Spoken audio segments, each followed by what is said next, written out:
Good morning. Hello. Good morning. Good morning.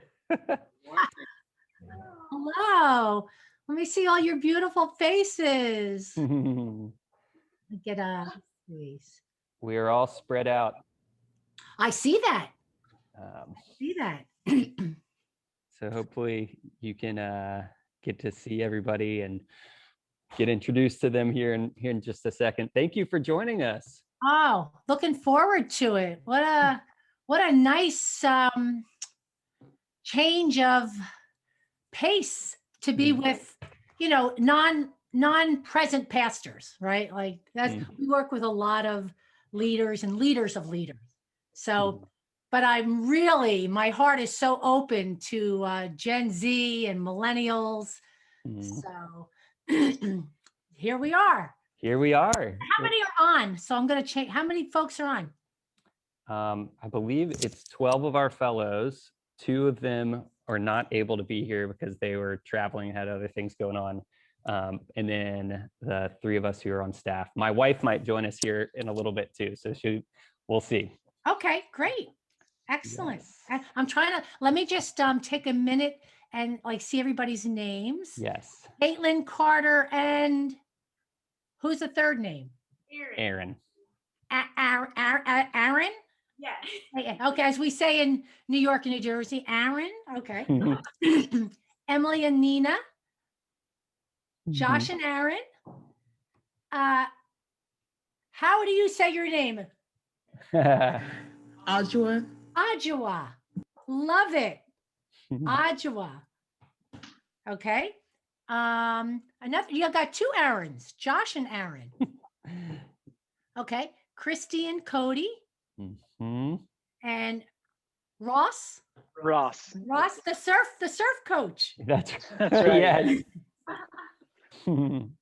That is my one of my big laments in life. I grew up on the ocean, but when I was growing up, the boards were so long and so heavy. A lot of females didn't surf, but I love surfing. I mean, I can watch it. I do watch it hours and hours and hours. I love it. Cody, Mercer and Erin and Sarah. Did I forget anybody? Okay. I think that's our crew. So we're missing Marielle and Hannah. Okay. So, but they wanted to hear how the conversation goes. So I am recording it. Good. That's great. So we'll be able to share it. Yeah. Excellent. Well, great. Well, we've been going through the Emotionally Healthy Relationships course. We've talked about. We've made it through most of it. We are actually doing Fight Cleanly today. Okay. And so as we went along, as I shared with you, the group really loved getting to learn from you and from Pete, and we're excited to just learn more from you in person. So thank you for coming on the call. And we have a couple questions that had come in for you. I don't know if Brendan passed those along.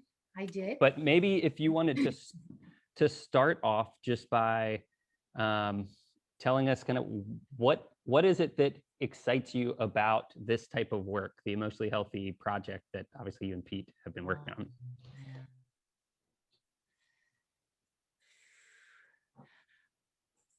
Well, I probably articulate it in different ways, but at the moment, the way I would articulate it is to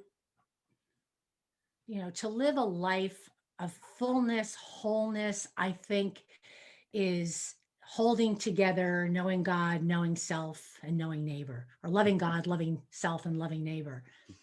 But what does it mean? It probably begins, so knowing self is a very critical, crucial part of knowing God and knowing neighbor, or loving self is critical to loving God and loving neighbor. And I feel like it's such a missing piece of Christian discipleship, not only just Christian discipleship, most people's lives. Most people will go to the grave not knowing themselves, which tremendously then limits their capacity for abundant life, wholeness, and knowing God in a fuller, deeper way, and loving neighbor. So to know self is such an important thing for me. And um and the emotional piece of that is, we have grown up, you have grown up, we live in a culture, but yeah, it's not just the United States, because we've traveled the world. So I have to say, on a world scale, emotion, cognitive and intellectual is valued over emotional, and you cannot separate them, but we do. And it's dangerous, it's destructive, it's limiting. And the beauty of learning to feel, to know what you feel, to be able to express that, to accept it and express it, is a key to unlocking the treasure of who you are. God put you on this earth. Excuse me, I have that post-nasal drip. God put you on this earth. He created you. There's nobody else like you on the face of the earth. You're unique.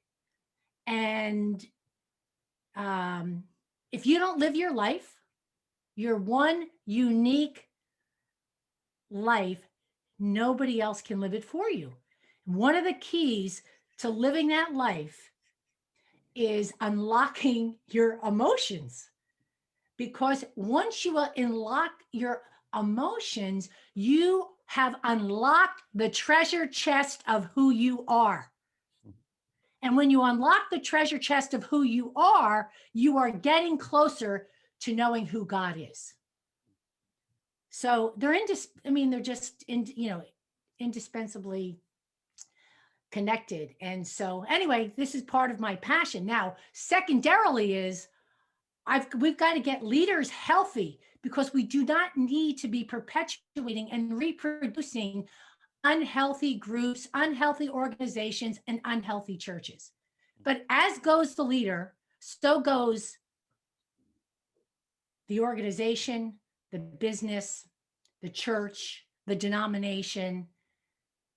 So the first 7 years of our church, we killed ourselves. We gave up a lot. We sacrificed a lot to get to New York City, plant this church, et cetera, et cetera, et cetera.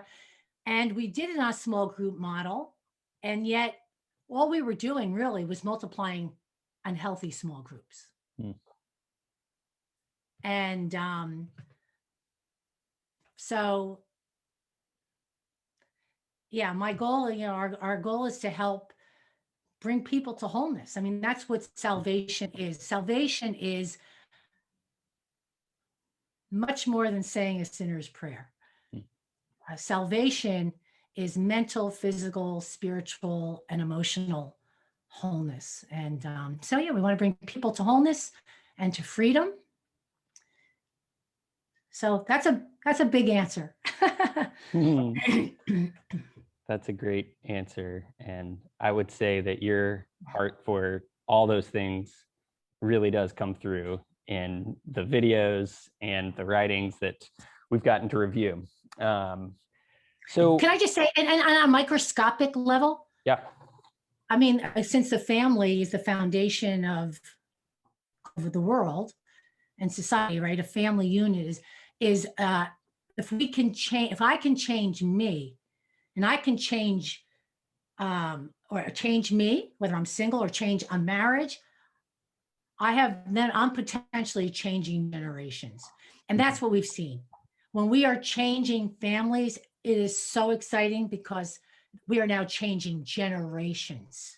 Yeah. Now that's impact. So one of the questions that had come in was about being a Christian leader.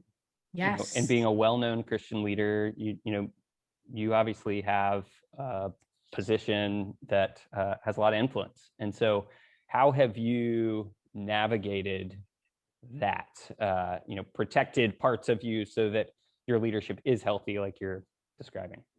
Well, probably to begin with, I don't know if it's naive or not, but we don't think of ourselves as well-known Christian leaders. But we are, even in when we were just leading our church, being aware of one's power in your role as a leader is the most important thing. As a matter of fact, the most dangerous person in the world is the person who is not aware of their power. That's a quote. Okay. The, um, the most dangerous person is the person who's not aware of their power. Mhm. That can be true of a parent. Yeah. Parents have incredible power. Actually, yeah, a lot of unchecked power Hmm. over children. You can do whatever you want to your child, short of severe physical abuse, and no people aren't going to step in. But so parents, and so as I used to, so I had two roles in our church. I was a leader in my own right, but I was also the spouse of the lead pastor. Mm. And I used to not really be aware of my power as the lead, as the spouse of the leader. But you walk into church, uh, you're looking for that spouse.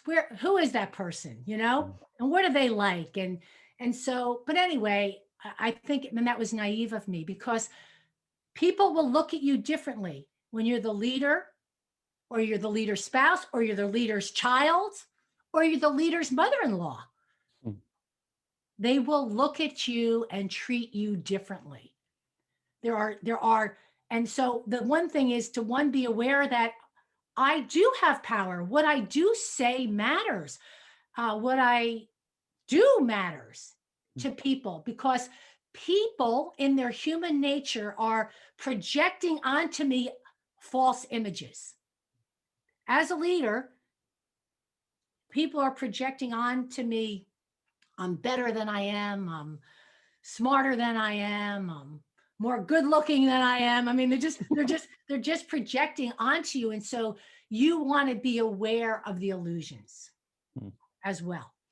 But I think because emotionally healthy discipleship, probably one of the most important things emotionally healthy discipleship did for us, besides enable us to unlock the treasure of who we are as human beings, was, wow, we're also very broken people.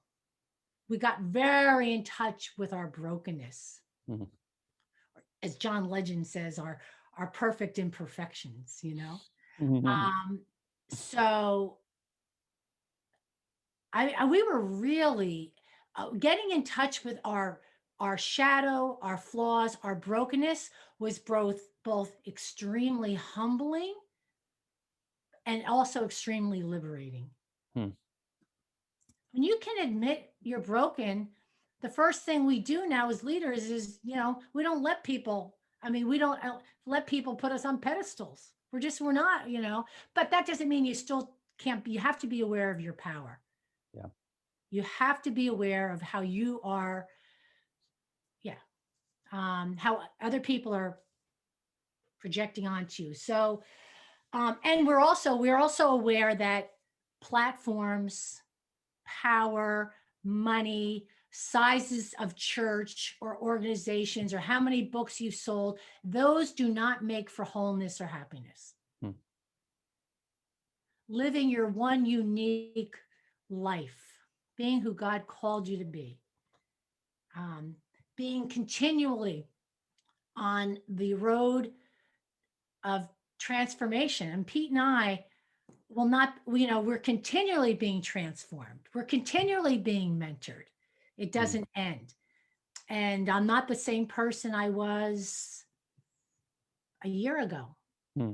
even maybe 6 months ago. I'm continually seeking to be transformed into love. And that never ends.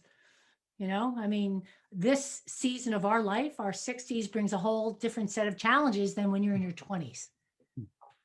Um, but it's an exciting journey, and knowing that God is God no matter what helps.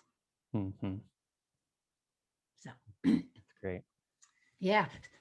So anyway, you guys know, it's really sad the number of Christian leaders who's maybe you have put on pedestals, or thought of in a certain way. And Oh my God, it's just it just doesn't end, you know?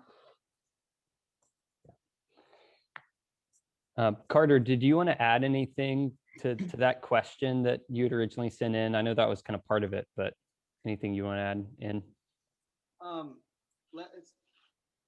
It's less about. I mean, no, that was a really good response. Thank you, Jerry.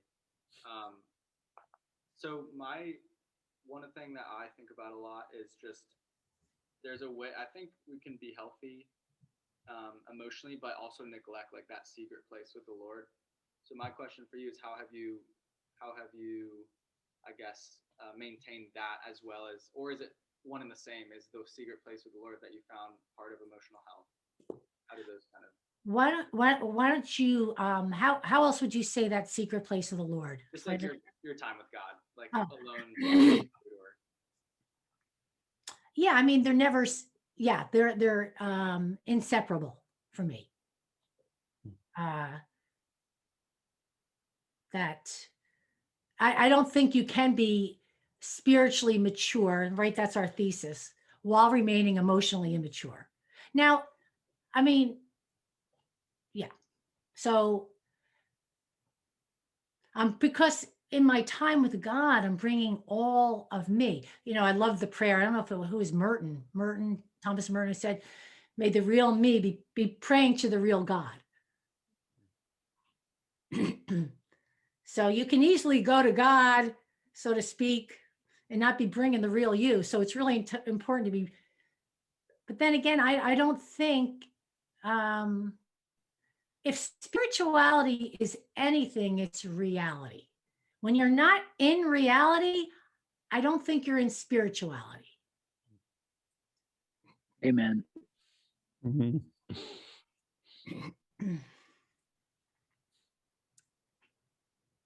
So So yeah, go ahead.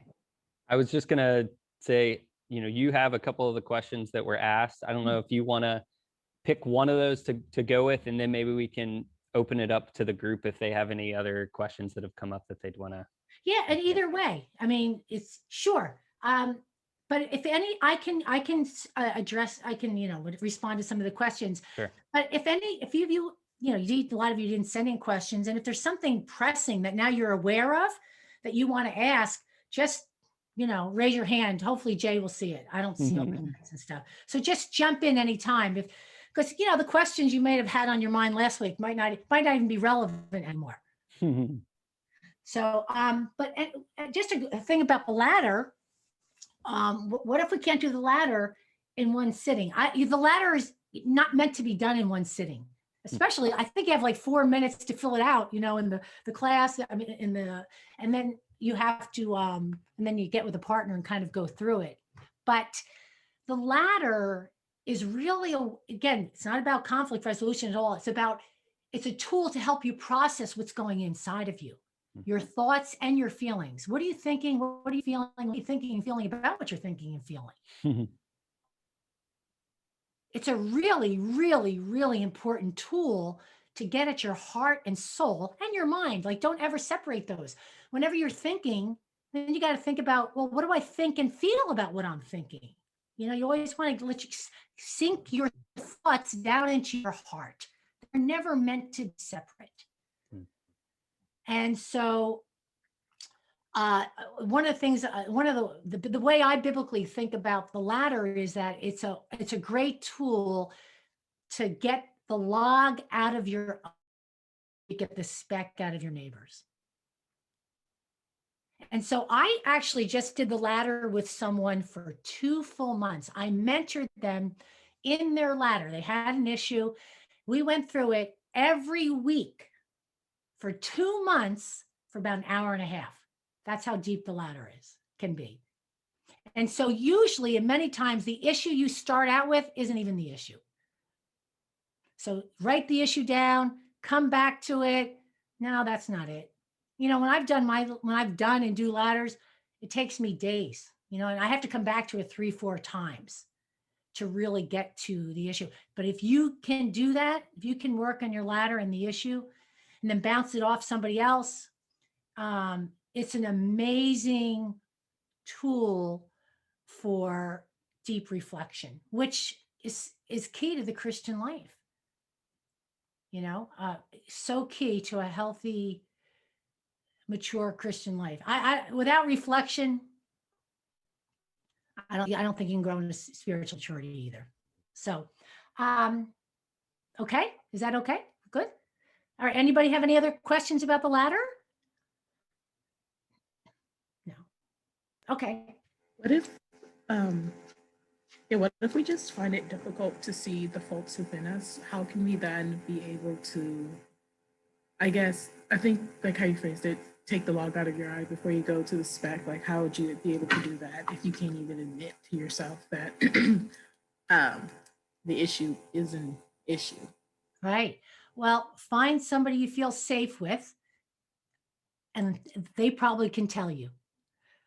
The people closest to you in your life obviously can see your shadow more than you can see your shadow. I know you guys have been living in community, so they might be able to speak into that. And yeah. Now, I don't know if you have done any body work there, but also pay attention to your bodies.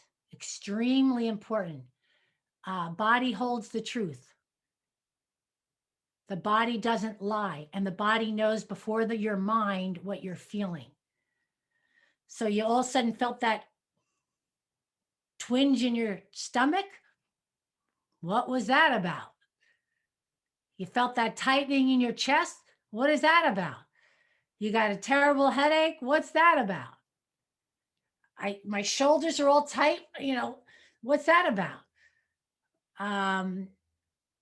Got this panic feeling before I open my email. What's that about? So pay attention to your bodies to lead you into all truth.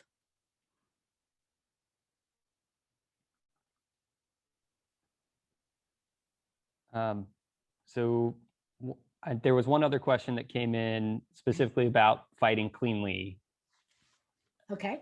So I don't know if you want to try to address that. It was about false peace versus, Yeah, true peace. So right. False peace. Where was that? it may. Okay, got it. So yeah, what are some qualities of false peace?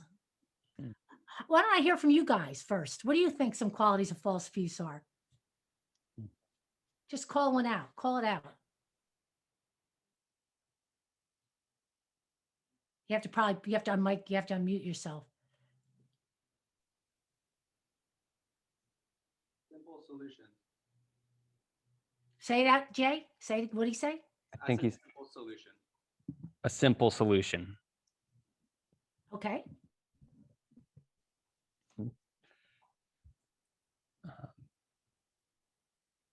Mercer, I don't know if you have a thought since this was one of yours. Yeah, I think it's like putting a covering over something that you feel too uncomfortable to deal with, or it feels too heavy to deal with. So you just numb it with things. Or in families, it's shoving it under the rug until the rug becomes so large that you can't walk past it anymore. Yeah. Mm. Many times there's, again, another way of saying it. People deal with conflict by, or like you said, smoothing over something that's uncomfortable. One, you can remember these as ABC, like this is the ABCs of false peace, maybe. I've never said this before, but I'm just saying it now. People appease. Like that's the person who doesn't want to, all right, let's just make everything fine. I don't want to make anybody mad. Or false peace can come out as attacking and blaming. It can come out as, somebody said a simple solution. All right, let's just solve this. But there's no solving without kind of taking into consideration the thoughts and feelings of both people. That's false peace. But there are people who are bent towards, are most comfortable just staying in the rational realm and like, man, I don't want anything to get messy with feelings. So let's just solve this thing, and then there's others who distract. Like, I don't even want to talk about this. So, hey, let's go get some pizza. So we call them appeasers, blamers, the computer types, and distractors. But in terms of false peace is going to happen when people are afraid to say what they really think and what they really feel. Now, we're all afraid for different reasons, but, and so you're smiling on the outside at whatever's happening, but really on the inside, you're upset. You're going along with whatever decision is made because you don't want to be perceived as disagreeable, even though you don't want to agree with it. You don't want to be perceived a certain way as uncooperative or disagreeable. Or you believe you have a lot of faulty thinking. There's so much faulty thinking around, blessed are the peacemakers. Oh my goodness. There's so much faulty thinking about that. And we think, okay, for unity's sake, I shouldn't say anything. No, that's not true. Now you're just perpetuating false peace. You think that, or you think of rocking the boat is bad. And that's not true. We think conflict is bad. And I would say 99.9, and if there's a higher number of percent of people think conflict is bad. We're all nobody likes conflict. Nobody. Only people I know that have liked conflict have pathology. Like they have extreme mental health issues. That's the only people I know that like conflict.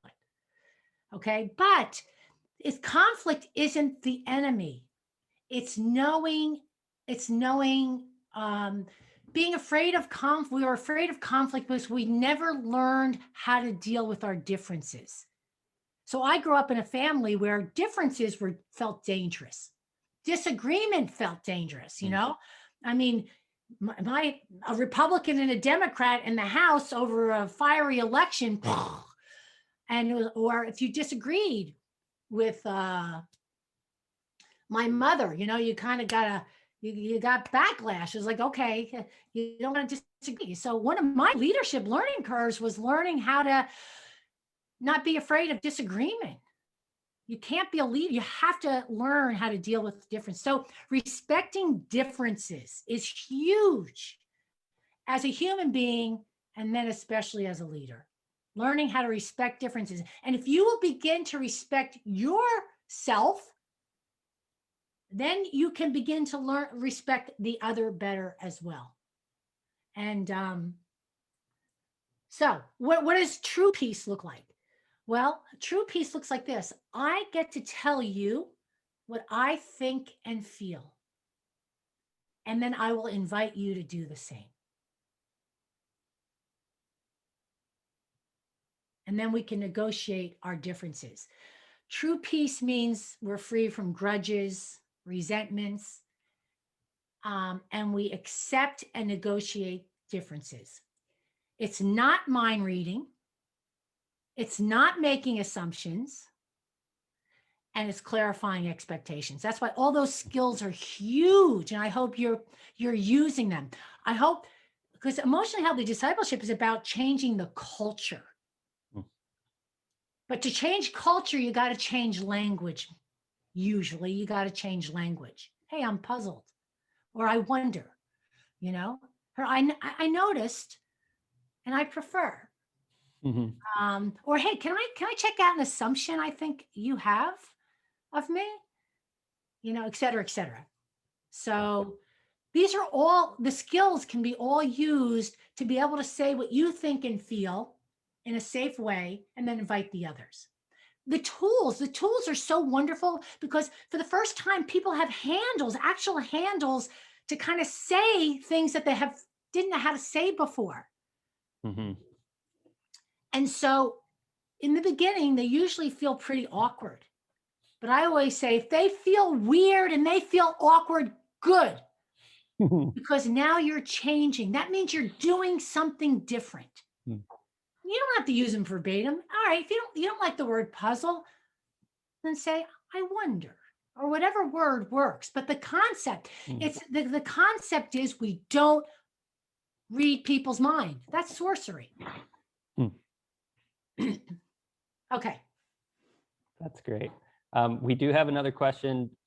Christy, I believe, is going to ask something.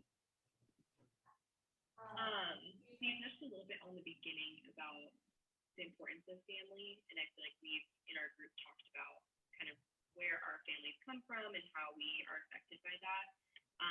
You don't have to pick one, but what is one thing for you and Pete that has been the most kind of transformative in deciding something different for your family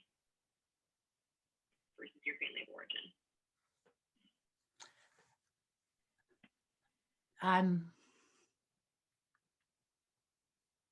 How'd you like those 10 commandments at the end of that? Did you do the 10 commandments, like your family's commandment about this and this and this? Hopefully there was lots of awareness in that, you know? And again, we could do, Pete had to do his genogram for a full year. So, you know, it doesn't end. And again, even in this stage of our life, we're saying, okay, how, like, you know, when our children started to get married, okay, how did our families do in-laws? You know, how are we going to do in-laws? Now we're saying, how did our family do dying? How are we going to do dying, so to speak? So there's so many different, I don't know if I can name one, but I would say for me, being able to be aware of what I am feeling and being able to express that honestly and respectfully. Being in touch with what I am feeling and not feeling what other people think I should be feeling. Right? You all grew up in homes that had messages around certain feelings. And so there's no bad feeling. There's no such thing as a bad feeling. Some feelings may be more difficult than others. But the reason I keep focusing on, I focus on feelings because the culture and then the church, first our families, then our culture, then the church have pretty much amputated us from that. And so, you know, but it's an important part of our humanity. Yeah. So, but everything, we changed so many of our scripts from our families. My family gave me many beautiful legacies, but I would say being able to think and feel what you're thinking and feeling and being able to express that. Now, I don't know if any of you guys have gone home since you did the skills and the genogram, but we say once you go home for 3 days, that'll tell you how well you're kind of beginning to grow and live into this. Because even me, when I go back home, so to speak, and I'm with my 95-year-old mother, she can get me back to being a 12-year-old in like a few hours. Okay. You know, there's lots of connection and emotional stuff going on there. But so you just want to be aware. Yeah, I would, as a follow-up with that, how do you measure whether you're kind of making the progress that you want to see? Because like you're saying, it's so deep and it's so complicated that I know for me, I've felt discouraged at times because I kind of choose, I want to be this different type person, have this different type of family. And then I continue to find myself falling into patterns of the older way. And yet I don't know if you have any thoughts on kind of what does it look like to bridge the gap? And Sure. Yeah. You know, and when you're growing, you guys are just beginning to, you know, get on this journey, so to speak, I guess you're, and so it's a lot. Pete and you have community, which is very important. We created a community. When we came back to our church after a major transformation in our lives, we had taken a sabbatical and then came back, we were totally different people. Well, we were becoming totally different people, but we were walking back into a system that hadn't changed at all. And they had no idea how much we had changed. But we just started, our first step every day was, we're just going to be honest. We're going to be honest in every conversation. this is how I feel. This is how I feel. So I began to be, in relationship, and now I'm saying, oh no, I don't feel that way. Or even if I don't say it to someone at the time, especially in the context of family, I know what something's happening in the context of family that I don't think and feel this way. So when I leave that exchange, at some point, somehow, I'm getting some reflection. I'm getting some silence to reflect on what the exchange happened so that I can grow from it. But I am getting courage now to express myself honestly. The biggest decision I made after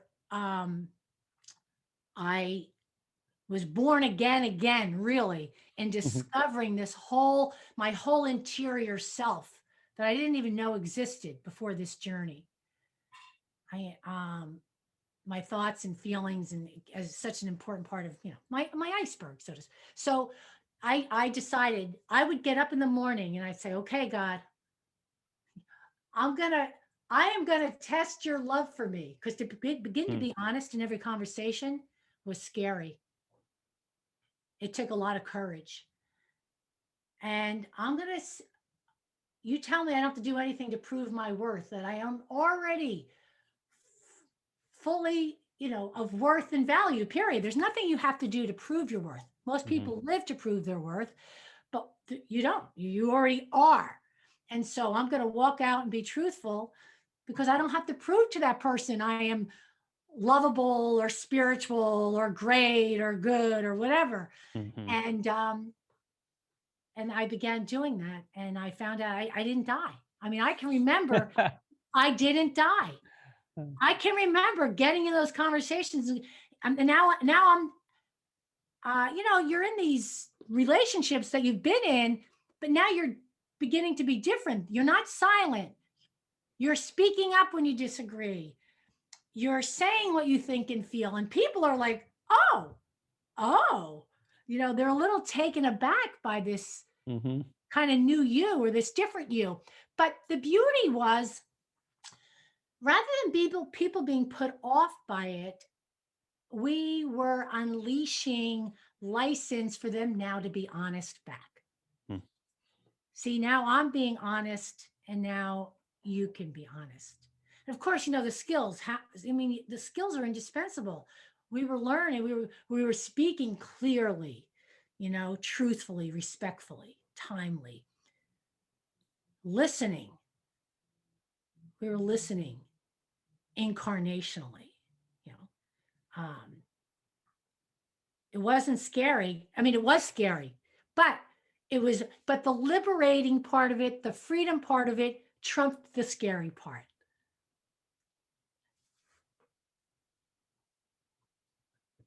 And I said, what's the alternative?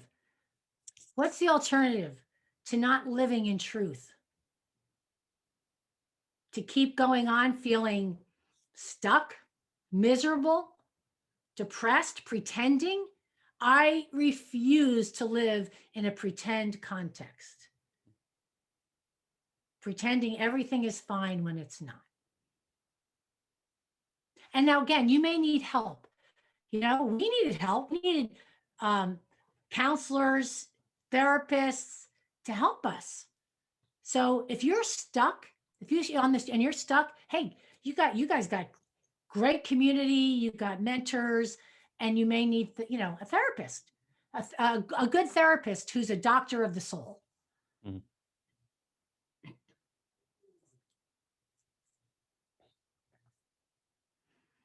All right, who else has a question? I have a question. That just made me think about, like, what do you think it looks like to, like, surrender your emotions? Like, if there is an issue going on or something that, like, is a lot and you want to deal with it, but you don't want it to, like, overwhelm you, or what does that look like for you? I wouldn't short circuit quickly. I think there's just like grieving is a process, surrendering is probably a process. So first of all, admitting it is good. That means you're aware of it. And then there's a lot of probably stages there to, what is this about? What is this? I mean, and I don't know. I would need an example, but let's say you're really angry. I mean, anger can be coming from so many places. You might, huh? Oh, let's say you want to surrender the anger or the bitterness or the resentment, or I don't know, give me an emotion that you want to surrender. Like fear. Yeah. Okay. Right. Hurt, fear.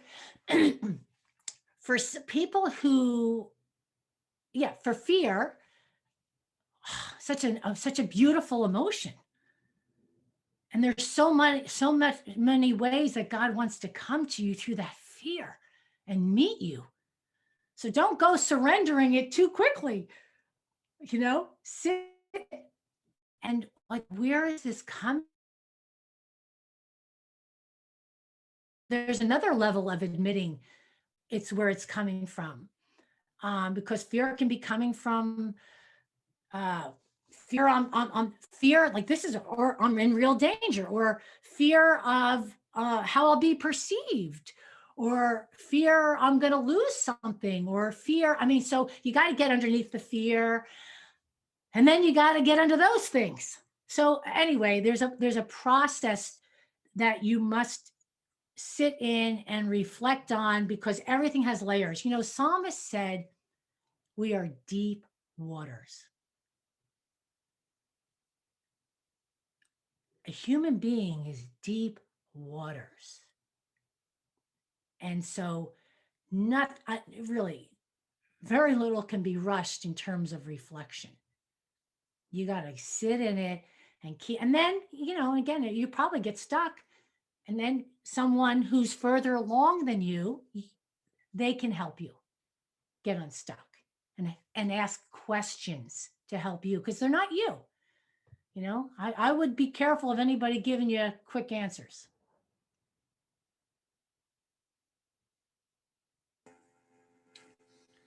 And yeah, and then the surrendering piece, there may be a place of surrendering. There may be a place where action is needed. I don't know. But you don't know that until you keep getting underneath the layers. So let me ask you, tell me your name again. Erin. Erin. Okay. How do you feel about what I just said? Yeah, no, I think that makes a lot of sense. I think what I'm realizing a lot of the time with emotions is I tend to like hunker down and kind of just wait for things to like end and just kind of have a hard time like counterattacking it, or like kind of fighting against like an emotion and not letting it be me. Like I think I like tend to like feel like it's like, this isn't just emotion that I'm feeling, like this is it, like kind of can become who I am in a sense. Makes sense. Well, but how do you feel about what I said? Not think. How do I feel? I think I feel peace about what you said, like clarity, like it feels refreshing. Like I think that makes a lot of sense. Okay. Yeah. I mean, there's no right or wrong answer or anything, but yeah. Okay.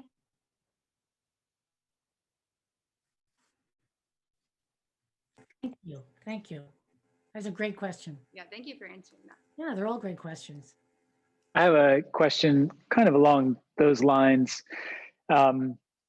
We're big fans of therapy, going to counseling. We've had a number of our fellows this year kind of try it out for the first time or go back and meet with a professional counselor, and it's been fruitful. I guess my question is, have you noticed downsides to that, or to the relationship between people seeing professional counselors and the ministry of the church? You guys are obviously living in both of those worlds, where you're sort of taking the wisdom of that we found sort of on the psychological front, and in Rogerian counseling and all kinds of other counseling, and bringing it into the church. But have you noticed any tension there, where people are sort of gathering things in a counseling environment that are not in line with what you would call emotional and spiritual health or something like that? Or has it all been just pretty much fruitful? Because, I'm probably not the best person to ask this, but just because as the leaders in our church, we were able to set a tone for healthy counselors.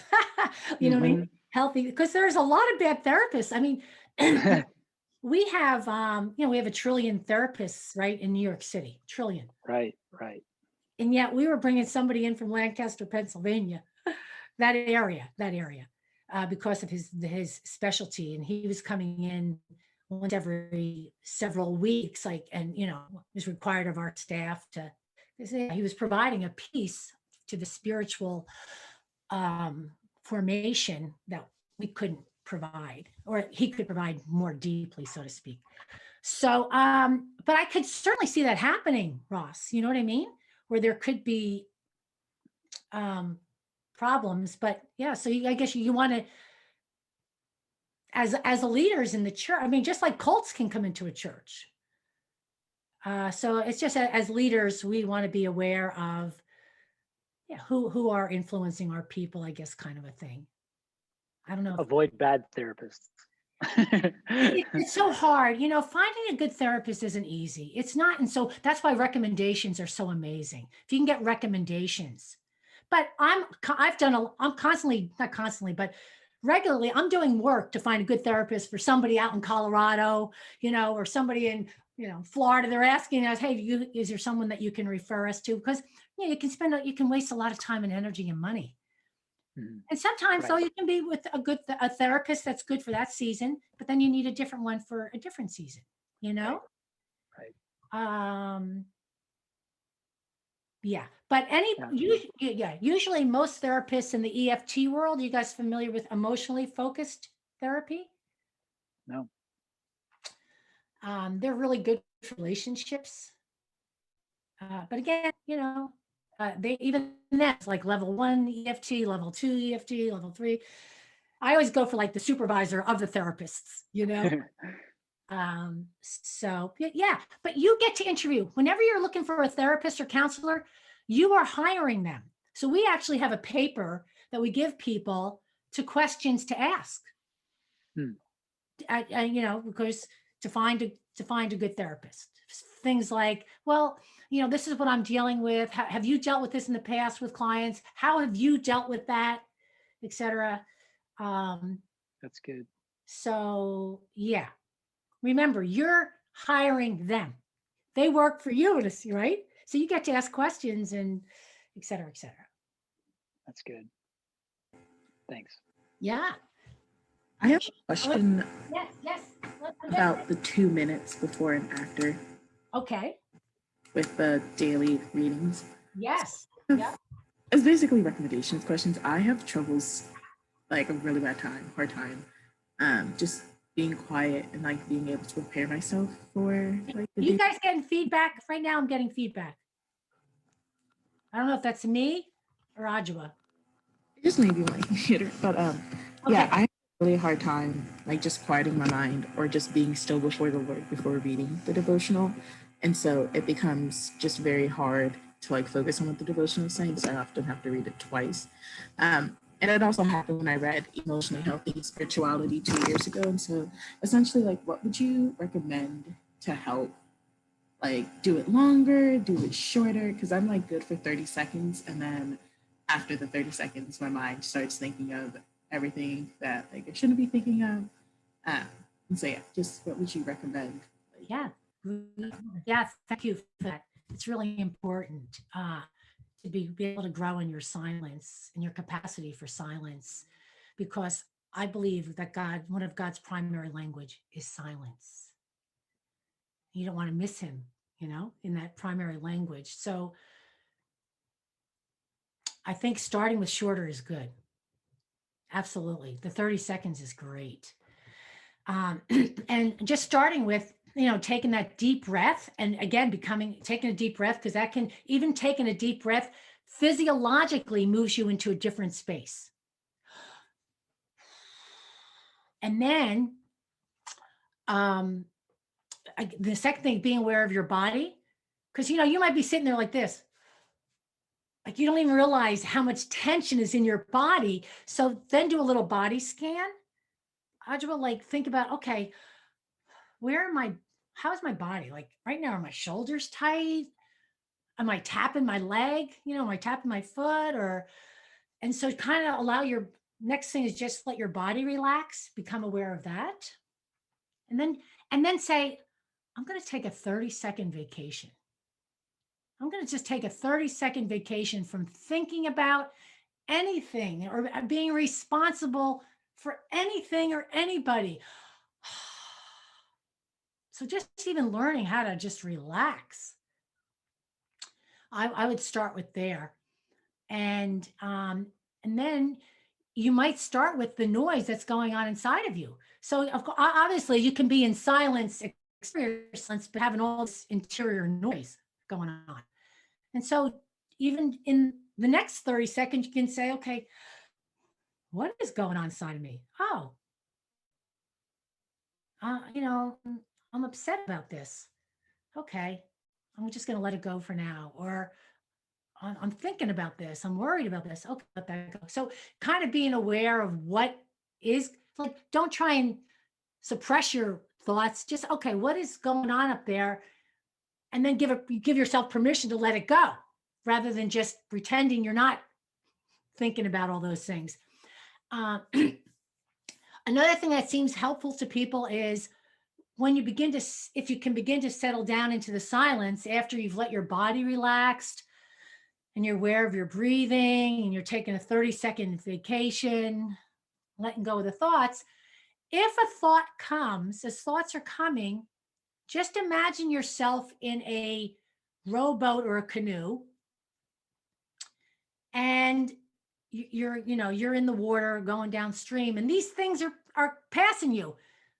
Then just let them pass you. You're in the canoe in your silence, and these thoughts are coming in, but let them be like things that are okay. Look at it, acknowledge it, but then let it just pass you, just like you'd let it pass you in the canoe. Just let it go. So in other words, you're not pretending they're not there. You're acknowledging them, give a nod to it.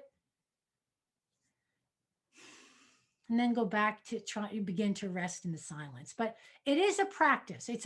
It takes practice. Everything is a practice. I don't know, do you play any instruments by any chance? Not anymore. Okay. But anything that you become good at took practice. A great pianist didn't sit down usually unless they're a prodigy, and learn the piano. It was practice, practice, practice. It's true of silence, and it's true of the skills.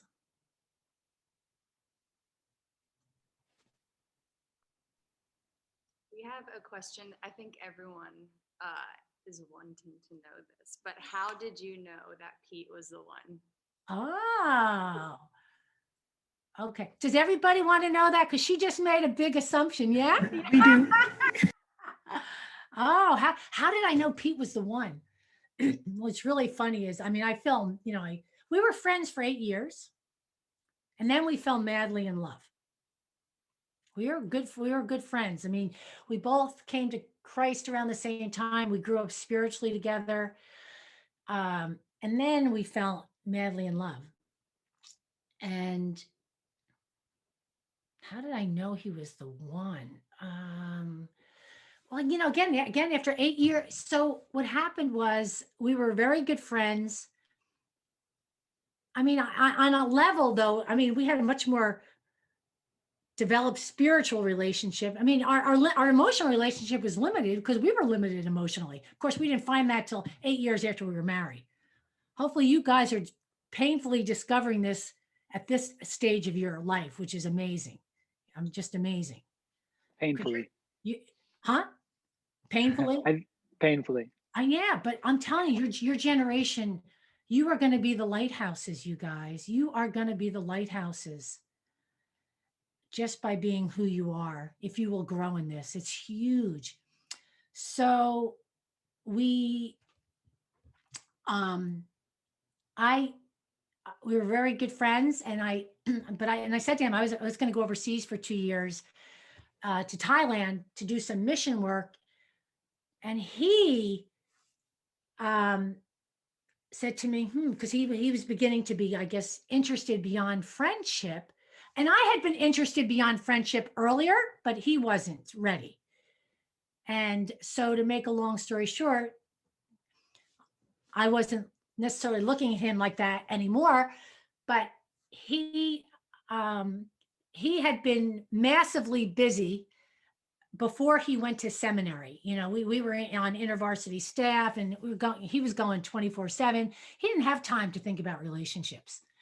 But once he went to seminary, there was a kind of this space now in his life to think about relationships. And also, and the way he puts it, also being a Christian guy, at least back then, there was a lot more women than there were him. So I think he was running away from a lot of women he knew were interested in pursuing him. I wasn't necessarily like that. I wasn't like going after him, so to speak. And I think he was attracted to that. But so he said to me, "Listen, I'd really like for us to can we date and check out this relationship?" So anyway, so I put off going overseas, and we dated that summer. We began to spend more intentional time with one another, and we fell madly in love. I mean, he fell madly in love, but he says I put something in his drink, but I think it was just having a space now to be together. So falling in, we had a wonderful falling madly in love experience. Now, falling in love is one thing. Living in love is another. And so so that's why 7 years into the journey, I was miserable, because even though he was the most godly person I knew, I was the most godly person he knew.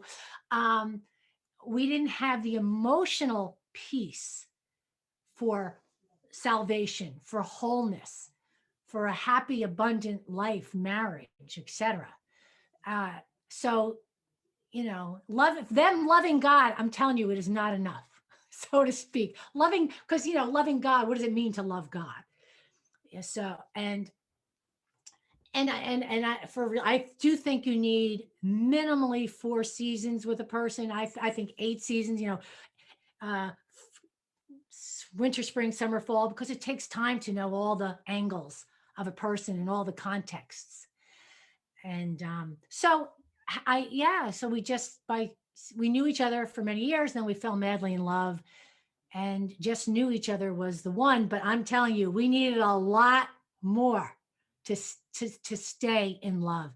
And we are very much. So I will end with this, this question. Pete and I, you can have a relationship with a lot of people. And we're, as Christian leaders, you are called to love everybody. But if you are married, Ross, are you married? Jay, you're married. If you are married, you are called to be in love with only one person. True. So that's why marriage takes a lot of time. It's our highest priority. Everything we do flows out of our love for one another. And that doesn't happen automatically. We very intentionally nurture our relationship. We nurture it physically, mentally, spiritually, and emotionally. We are naked in all those areas. We are intentionally, that's why I would, yeah. So that's another story.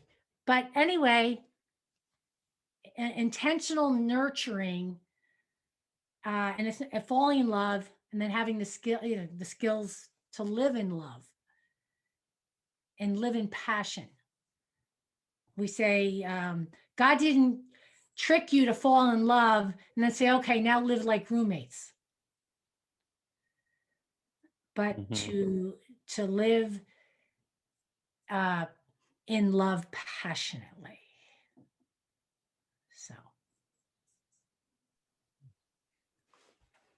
Well, we were all very interested to hear, so glad to have that part of the story filled in. Yeah. But again, it's you guys are ahead of the game if you'll use the skills, as you're meeting people and beginning to date, and not ghosting. I mean, your generation is a whole new ball game, right? People are okay, they can live, they can get away with the discomfort. They can avoid having to face a difficult conversation because I'll just ghost you. Versus, but that's just putting off, you know, healthy bonding. You're never going to be happy without healthy bonding. And so you guys are going to be, you're the, that one of the reasons I want to do this today is because of, the generation that you are living into is so non-facial, non-bodily connecting. When Pete and I led a seminar in dating, I mean, they're dating via texts. There's a place for text, but you will be the oddballs in modeling. You guys are going to be the oddballs in modeling. No, I want to do this, in person, face to face. Yeah. So I admire you. I admire you. You guys are it. We're going to all be, we'll be in diapers, depending on you guys to be leading the next generation, So. We admire you. Thank you for your wisdom. Yes. Thank you for your wisdom. Thanks for your time. This is such an honor to get to hear you share and answer some of these questions. I don't know if you'd be willing to, as one way to wrap up, if you'd be willing to just pray for the group and share anything else that you'd want to share. I know we're kind of at the end of our hour that we had set. So. I just maybe a pause for a moment, and let everybody. I need to take a deep breath. I need to kind of take a deep breath and just thoughts and feelings about, probably more feelings, about this time or what resonated. It's really important to pay attention to what resonates with you. God is coming to you by what resonates with you. So just maybe, if you're willing to we can do a little popcorn, what from wasn't exactly a conversation, but from our time together today, or even from the course for emotionally healthy relation, what has been resonating with you? I'd love to hear from several of you if you're willing. But it's an invitation, no pressure. This is Cody. I would say the idea of knowing yourself is knowing God. It's kind of resonating, as well as like reflection is like the way to spiritual maturity. I feel like I don't give myself space enough to do that. So something I'm taking away for sure. Thank you. Thank you, Cody.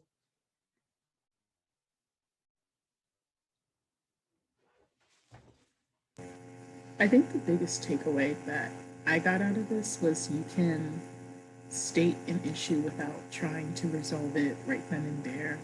And it just be, I feel this way. And then just have it be that way. Because I feel like often, like, I love confrontation because I'm like, this is an issue. We need to figure it out right now. And like, I guess I never really thought about like, you can just state the issue and work on it later. So that's like my big takeaway. Amen.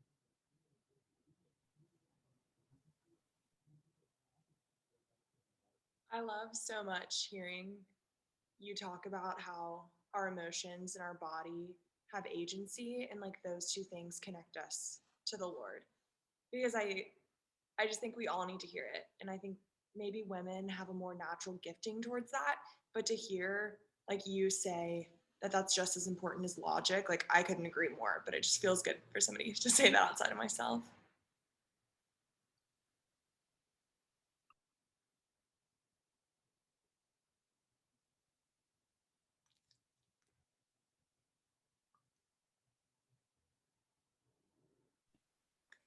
Anybody else before I close in prayer? From the program I've been using in my own like counseling with other people, the teaching on expectations. I've just fully stolen it from you guys. Unconscious and unspoken. What are they? Unagreed upon. Unrealistic. Unrealistic and unagreed upon.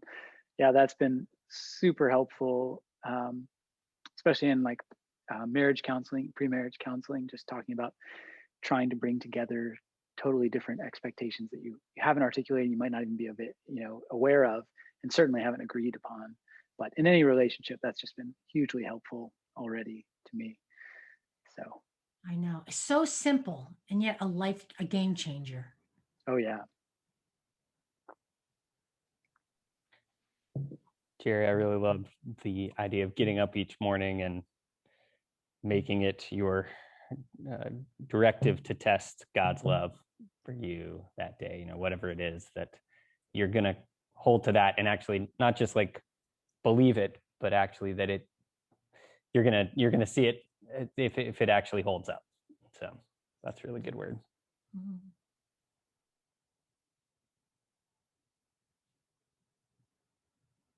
Mhm. I think also just like incorporating all the different contexts. I feel like each chapter we've gone through has been like, oh, there's family, and then there's how you've experienced past relationships, or just all the different contexts of not only like myself, but people I interact with, just gives you room to give a lot of grace and to actually have just healthy interactions. Mhm. Mhm.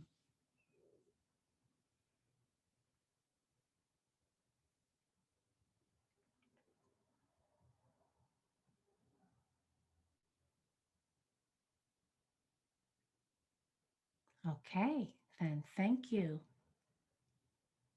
One final this is it. Not it, but before I close, anybody one more?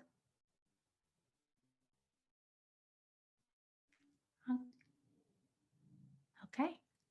Well, thank you for you're a captive audience. Thank you for your honesty and your questions. And again, as I said, I'm just thrilled that I'm thrilled this exists. I mean, I didn't even know it exists. And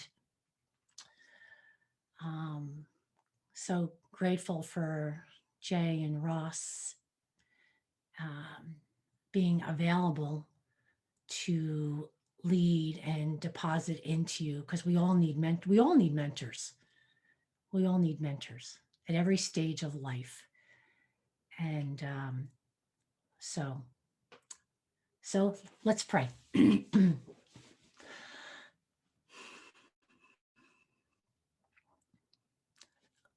So Father, I thank you for the origins of this Virginia Beach Fellowship, for calling out these young men and women to join something that would bring them closer to you, closer to themselves, and closer to their neighbor. And I pray that they would continue to grow in truth, in grace, especially for themselves, and of course, and in love. May you continue, well, they have the eyes to see. May they continue to have the eye. You've given us, eyes to see and ears to hear. It's just that so many of the times we have scales over those eyes. We have things in those ears we don't hear, but you're always showing, you're always speaking, you're always sending seeds of truth our way.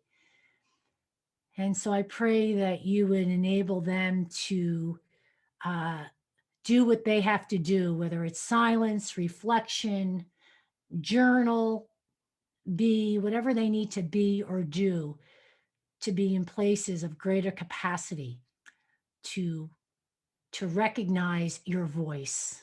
I pray that that would be true in their lives. And so I lift them up to you, and they have a great journey ahead of them for their generation, for our country, our world, and for the church. And so we really hold them. Jay, Ross, and I we hold them up to you, and we place them in your hands. In Christ's name, amen. Thank you, Jerry. Amen. Thank you. Amen. Thank you. Thank you. You're welcome. You're welcome. right. All right. Bye-bye, guys. Bye-bye. Bye. Bye-bye. Thanks.